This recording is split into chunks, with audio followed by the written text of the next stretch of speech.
Hello everyone, welcome back. Part 2 of how we cook a pork loin. It's been 6 or 7 hours now, and we have let it cook in the crock pot.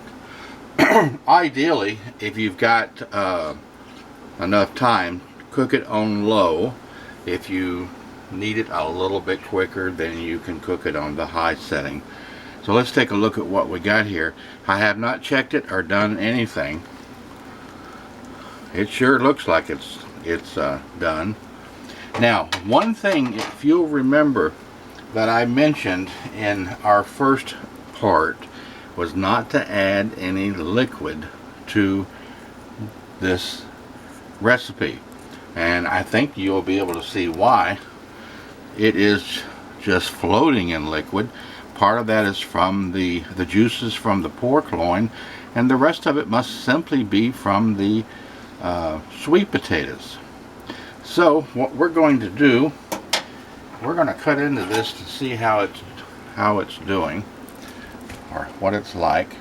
We're going to cut a piece. Let's see here if it doesn't fall apart on me.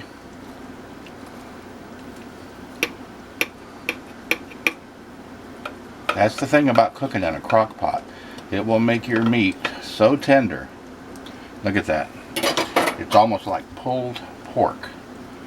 And that looks like, to me, it is the perfect doneness. Not to mention juiciness. See that? Yes. That is so good. You can take a tough piece of meat, put it in a crock pot, and cook it all day, and that will pretty much tenderize it to the max. That does look good. You can do whatever you want to as far as the topping to go on top of this.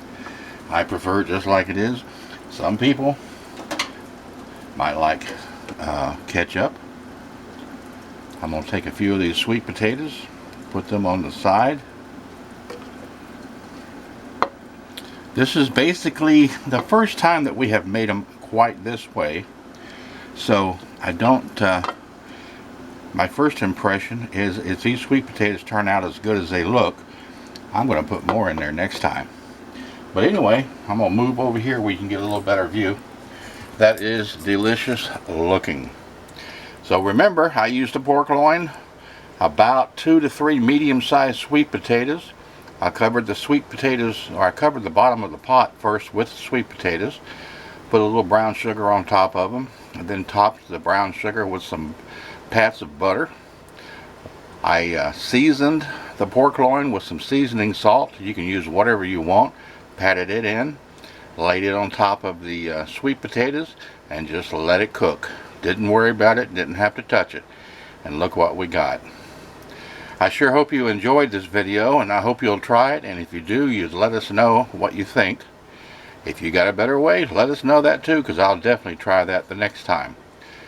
Appreciate it if you'd give us a thumbs up. Subscribe if you haven't.